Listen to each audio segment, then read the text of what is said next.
Ito ang balita ngayon, viral at pinag-uusapan ngayon sa mundo ng social media. Ang di umano'y balitang matapos matapang na hinarap at tahasang sinagot ng dating Pangulong Rodrigo Duterte ang lahat ng mga katanungan ng mga ilang buhayang kongresista at ang revelasyon ng dating senador na si Antonio Trillanes doon mismo sa ikinasang Quad Committee ng Kongreso at di umano'y naglabas pa ito ng mga peking dokumento na siyang ipinakalat pa nito sa publiko at tila panindigan raw na mayroon silang mga ebidensyang laban sa pamilya ng dating presidente na si Rodrigo Duterte na di umano'y may drug money daw ang dating Pangulo mula mismo sa Bank of the Philippine Island o BPI. Sinabi rin ng dating senador na si Antonio Trillanes na tila may joint account daw sina Vice President Sara Duterte at ang ama nitong si dating Pangulong Rodrigo Duterte. Kaya hindi tuloy napigilan ng mga DDS supporter at ilan sa ating mga kababayan na muling kalkalin at muling binuhay sa mundo ng social media ang di umano'y matinding pahayag noon ng dating news anchor turn to politician ACT-CIS Representative Party List Congressman Erwin Tulfo na tila siyang magpapatunay at tila sumampal ng buong katotohanan sa di umano'y mga peking ebidensya na noong 2016 at ngayon tila pilit binubuhay at ipinapakalat sa publiko para lang di umano madiin at masira ang mga Duterte sa mata ng taong bayan. Gaano kaya ito katotoo mga kababayan? Ating alamin. Pero bago ang lahat, kung bago ka pa lamang sa aming channel, please huwag kalimutang mag-like, subscribe at i-click ang notification bell para mas maging updated ka palalo sa lahat pa ng bagong video na i-upload namin. At eto na nga mga kababayan, matapos ang naging pahayag ng dating Pangulong Duterte na hindi niya aatrasan at kakasuhan ng kasinungalingan ng dating senador na si Antonio Trillanes, matapos itong maglabas ng mga di umano'y mga peking ebidensya sa publiko at nabunyag na mali-mali pala ang spelling ng pangalan na nakalagay sa mga bank account na ipinakita nito sa Quad Committee ng Kamara na kinumpara mismo ng Bank of the Philippine Island o BPI noong 2016 na di umano'y puros kasinungalingan at hindi totoo ang lahat ng paratang ng dating senador na si Antonio Trillanes sa pamilyang Duterte. At ito ang nakakagulat, muling nabuhay at kinalkal sa mundo ng social media ang 2016 video ng dating media anchor at ngayon member ng House of Representatives na si Congressman Erwin Tulfo at tahasang ipinaliwanag nito sa publiko na ang lahat ng mga kasinungalingan at mga peking dokumento na siyang sumampal ng lahat ng katotohanan sa dating senador na si Antonio Trillanes. Hindi naman nakapagpigil ang marami sa ating mga kababayan na magbigay ng kanilang hinaing at komento sa mundo ng social media. At ayon pa sa kanila, kailangan talagang ituloy yan para mabigyan ng leksyon. Grabe, pagtulungan ba naman ng FTRRD? Good job para matuto sa pinanggagawang kasiraan at di na pamarisan ng iba at bigyan ng leksyon sa maling akusasyon. Karma niya yan, bahala siya sa buhay niya. We love Tatay Diggs. Kiramdam ko di tatagal yung inquiry nila dahil ipagpatuloy pa niya sila yung masisira sa taong bayan. Ang mga Duterte lalong lumalakas. Duterte lang talaga ang may malasakit sa bansa. Mahal niya ang mga Pilipino at ang bansang ito. Ano ba ang gusto nyo? Matulad tayo sa US na parang mga zombie na ang mga tao na kahit saan ka lumingon sa kalye kung magamit ng injectable na pupulburon, nagwawala at nagmamaril sa maraming nadadamay na mga inosente. Pasalamat tayo, may Pangulo tayong tunay na nagmamahal at nagmalasakit sa mga Pilipino. Ahayaan ba ng konsensya natin na ibabagsak nila ang mag-ama? No way. Kahit buhay ko itataya ko para sa kapakanan, katotohanan at kaayusan ng bansang ito sa pagprotekta sa mag-ama. Unquote. Senator Trillanes naman, Sir, alam niyo ho hindi ho lahat na nakikinig sa inyo is tanga. Hindi po lahat ng audience niyo is bobo. Ano po? Marahil meron pong ilang stupido, tanga at bobo na naniniwala pa sa inyo. Sus Mario Josep, bakit hindi mo tingnan ang sarili mo, Senator Trillanes? Sabi nga ho tingin ko ho kung ako naglalabas ng fake news, kung sa tingin ninyo, anong tawag ho sa'yo? Dapat ang tawag sa'yo, ikaw yung ama ng fake news. Ha? The father of all fake news. Bakit kanyo? Sir, rewind tayo nung halalan, alright? Sinabi mo ang Mr. Rodrigo Roa Duterte ay may bilyon-bilyong account sa BPI. Alright? Ano sabi ng BPI? Wala. Mismo ang BPI na nagsabi, walang bilyon na account si Rodrigo Roa Duterte. Alright, ito pa ang sabi mo, isa yan. Sabi mo, pag hindi ko napatunayan yan, mga kababayan, magre-resign ako bilang senador. Sir, bakit nariyan ka pa sa Senado? Hindi mo napatunayan? Hindi ba sabi ng BPI? Sabi ng BPI, walang bilyon na account ang Rodrigo Roa Duterte. Di ba? Sabi mo magre-resign ka? O hindi mo napatunayan dahil inamin na mismo ng BPI. Bakit nariyan ka pa? Senator Antonio Trillanes? Ano ang ibig sabihin niya, sir? Nagpa-press release ka, nagpa-press con ka primero, may BPI account si Duterte na bilyones, hindi mo napatunayan dahil sabi ng BPI wala. Nagsabi ka rin sa harap ng media, magre-resign ako kapag hindi ko napatunayan na may bilyon si Duterte. Bakit nariyan ka pa? So fake din ho yun, sir. Naisahan mo kami, nalinlang mo kami. Ikatlo, sir, anong ginawa mo? Nagdala ka ng mga testigo sa Senado, si Matubato, si Las Cañas. Ito, magpapatunay itong dalawa na ito na mamamatay tao ang Pangulo ng Republika natin. Yayariin ko na siya ngayon, ididiin ko na siya, murder, etc., etc. Ano po nangyari sa testigo niyo, sir? Yung isa nagtatago na ngayon, yung isa may kaso. Alam niyo nangyari, bayan, alam niyo naman ho siguro, nanood naman kayo. Hindi naman po ibinasura. The Senate concluded na hindi mapagkatitiwala ang mga source, itong sina Matubato at Las Cañas. Yan po yung findings ng komite sa Senado. Komite ni Senator Gordon, komite ni Ping Lacson, pareho nagsabi, hindi dapat pagkatiwalaan ang Matubato at Las Cañas sa testigo. So ano na naman yan ho, sir? Pangatlo na ho yan. Peke din. Peke yung mga testigo mo, Las Cañas at Matubato, sir. Okay, pangatlo na ho yan. Pang-apat, meron pa. Hihirit ka pa ngayon, sir. Sasabihin mo ninyo, eto na, ididiin ko na itong pamilya Duterte, itong Vice Mayor Paulo Duterte at saka itong kanyang manugang o bayaw ni Paulo na si Attorney Mans Carpio ay involved dito sa shabu smuggling na 6 billion. Sila ang nasa likod niyan. Anong nangyari, sir? Nagpa-press con ka. Anong sabi? Yung source mo, yung pinanggalingan ng balita mo, mismo na ang nagsabi, narinig niya lang. Sino yung source mo? Si Mark Taguba. Hindi ba sinabi ni Mark Taguba? Narinig ko hearsay po na... At saka walang sinabi ang Mark Taguba, sir, na nasa likod ng smuggling si Paulo Duterte at Mans Carpio. Ang sabi ni Mark Tagupa, narinig ko na humihingi sila ng tara, binibigyan sila ng tara, o nangongolekta sila ng tara. Pero hindi sinabi ng Mark Tagupa, never did he say na itong si Paulo at saka itong si Mans ay nasa likod ng shabu shipment. Ang sinabi niya lamang tara. Ngayon, nung kinumpronta na, napahiya ka, dinapahiya ka na naman. Sinabi, hearsay po. Ikaw, sir, yung source ng mga fake news, huwag mo akong babaligtarin at sasabihin mo, I am the source of fake news. Dahil ikaw, kung source ako ng fake news, ikaw ang ama, pambansang ama ng fake news ng Pilipinas. Ikaw ang founder ng fake news. Ikaw ang father of all fake news. Ikaw ang nag-imbento ng fake news, Senador Trillanes. Tingnan natin ang sagot ni BP Sara patungkol dun sa imbitasyon sa kanya. Inimbita nila ako noong una. Pumunta ako, umupo ako roon. Hindi naman nila ako tinanong. Nakaupo lang ako, nasasayang ang oras ko kaya nagpaalam ako kung pwede ako umalis at pinayagan naman nila ako. So hindi ko alam kung bakit inimbita nila ako.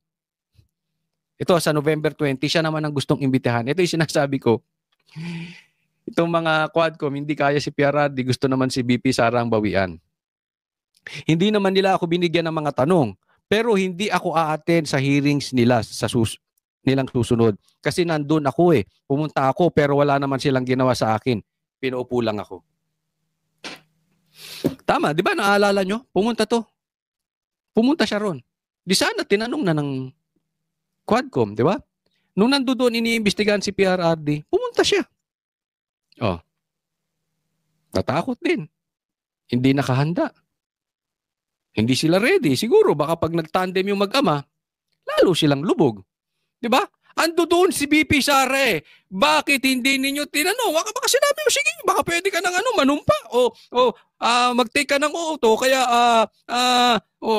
willing ka ba? Sana, tinanong man lang siya. Di ba? Natakot din sila. Dahil andun si PRRD. Takot talaga sila kay Tatay Digong. At syempre, itong mga ito, nakaasa sa script. So pag walang script, anong gagawin nila kay BP Sara? Nga. Ngayon, maghahanda na naman sila. Nag-imbita ng November 20. Nagagalit naman ngayon kasi hindi naman daw pupunta si BP Sara. Ayaw naman niyang pumunta. So ayaw, gagalit na naman tong Quadcom. Eto sabihin ko sa inyo Quadcom, baka mamaya magagalit na naman kayo. Tapos, biglang magbago isip ni BP Sara, pupunta siya. Bigla niyong kakansilin kasi hindi ready script nyo. Okay? Huwag kasi kayo, paalala lang sa Quadcom, huwag kayong nakaasa sa script.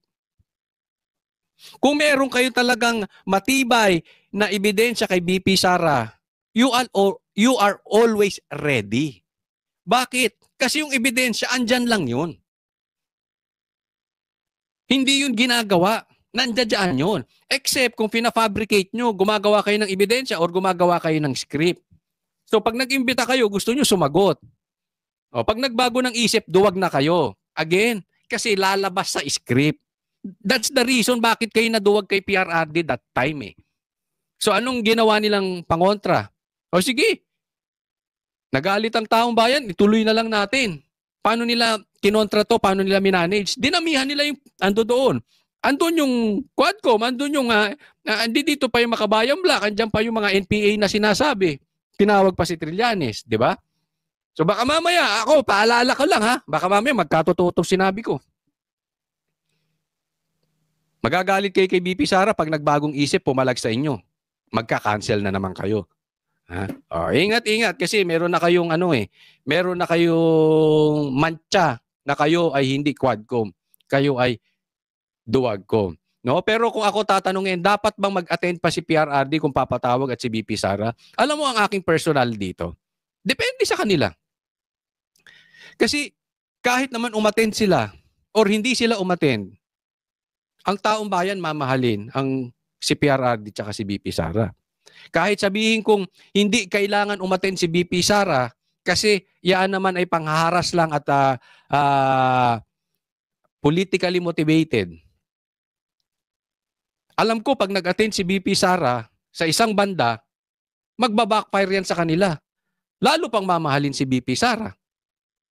Lalo pang lalabas yung kabubuhan nitong Quadcom. So, umattend, hindi naman kahit hindi kailangan, nakakabuti.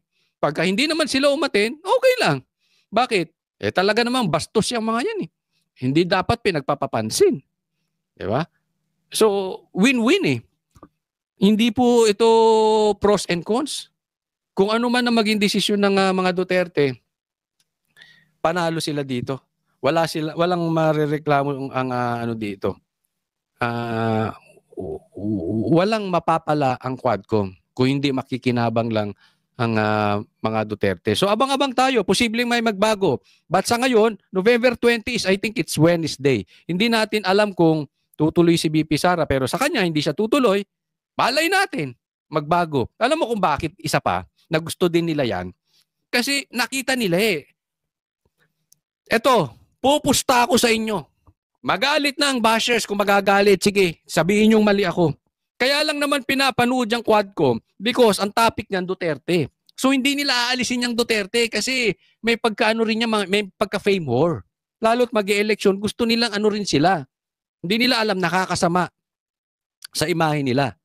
Pero gusto nilang laging na TV, maraming nanonood. Tingnan mo, pag hindi Duterte ang topic niyan, if not about Duterte, not even 20% kung ilan ang nanonood. Halimbawa, ang nanonood, ang views halimbawa ng Duterte, halimbawa, pag nagkaroon ng pagdinig is 1 million. Kunwari lang 1 million. Pero more than that eh. Pero halimbawa 1 million. Hindi aabot man lang 20% kung hindi Duterte. Hindi sila aabot ng 200,000. I won't even go to the extent na aabot sila ng 50,000. Oh. Not even 2% or 3%. Diba? Kaya yung pinagmamalaki nila na sila na daw ang pinapanood. Hindi. Kaya kayo pinapanood because of Duterte. At kaya naman panayang imbita nyo sa mga Duterte kasi mga fame whore kayo. Oh. Yan ay opinion ko lang ha. Na gusto nyo lagi kayong sikat. Lalo to si Abante. Pansinin mo, walang sinabi to si Abante na hindi siya magbubuhat ng sariling bangko. Tama ba o tamang-tama? Sige, di ba? Lagi yung sarili niya itinataas niya. Yan ang pastor na parang glory to him instead na glory to God. Lagi siyang pasikat masyado yung pastor na yan. Ayun, nilaglag siya ng Baptist. Oh. Diba? Sinungaling ka raw. Sagutin mo ngayon yan. Abante, sagutin mo, sinungaling ka daw. Hindi daw binoto ng Baptist dahil sa'yo ang mga Duterte. Kung hindi talaga mahal nila ang Duterte. At iba nga daw, di umano ang binoto nyo. Ang sinuportahan nyo, iba, hindi Duterte. Ha? Kung hindi ako nagkakamali, ang sabi doon ay si Lenny. Sinungaling ka raw. Abante, totoo ba yan? Papakita ko sa inyo, etong isa sa mga, dati may pinakita tayong balimbing, di ba? Ito naman, bagong balimbing din. Ito ha. Nandito na po ang ating pinakahihintay. Alam nyo, ito, para sa kaalaman nyo, pinsan ko to eh. Alam nyo ba yun? Pinsan ko. Gosya, Abante ako, kaya magpinsan kami dalawa. Ang corny, ang corny. Abante, always go, go, go. Oo. Ito ang alter ego ng ating Pangulong Rodrigo Roa Duterte, ang siyang nagsimula ng Malasakit Center. Kaya nakikita nyo, kasama niya lahat ang ahensya ng gobyerno rito. Palakpakan po natin, Senador Bong Go! Ganyan po kasipsip po yan noon. Diba? Siguro, ewan ko if correct me if I'm wrong ha. Ito yung time na parang tatakbo siguro si Senator Bongo. So, inintroduce sa Maynila. So, ayan na po, sumisip-sip na siya, di ba? Tapos, ano nangyari? Yung napuesto, inuusig ang mga Duterte, inuusig ang mga supporter ni Duterte na si Bongo tsaka si Bato. Alam na ho natin. Sa halagang mahalaga ba talaga yan para usigin mo? Gaano po ba kahalaga? Ha? Ibig sabihin, sandali mga kababayan, kahalaga ibig sabihin, gaano ka-importante? Wala pa akong sinabing pera. Kasi nasabi ko, gaano po ba kahalaga sa kanya na banata ng mga Duterte? Wala ko sinasabing pera. Basta, lagi ko lang sinasabi, paalala ko lang kay Bishop, man cannot live by bread alone. Okay? Yun lang. Okay? So mga kababayan, hanggang dito na lang po muna tayo. Sana po mag-subscribe po kayo, i-share po natin itong video na ito. Ikalat po natin sa mga kababayan natin. Alam nyo, eto hindi ko siya inaangat ang mga vloggers o whosoever o whatever. Basta ang importante, kasi etong sa na lang, sa social media na lang tayo nakakakita ng ng hustisya para sa mga kababayan natin. So pag may nagustuhan kayong vlogger, not just me o whoever, kung gusto nyo may nakita kayong maganda, i-share it. Maging active po tayo sa social media kasi mga kababayan, kung hindi po tayo magiging active, sino pa po ang lalaban sa katotohanan? Again, I'm not saying social media is perfect. May mga fake news talaga. Okay? Pero pag may nakita nga ho tayo nagsasabi ng katotohanan, i-share ho natin, maging active. Wag lang ho tayo yung okay, nanonood ka lang, tapos, tama siya, tama, okay, Hindi, kailangan. At yun na nga mga kababayan, ano na ang masasabi mo? Kung mayroon kayong hinaingat komento patungkol sa balitang ito, please comment down below. Pag-uusapan natin yan sa comment section. At kung nagustuhan nyo ang video, ay huwag kalimutang mag-like at i-share na din. para mas marami pang makaalam at umabot ito sa marami sa ating mga kababayan. Maraming salamat po.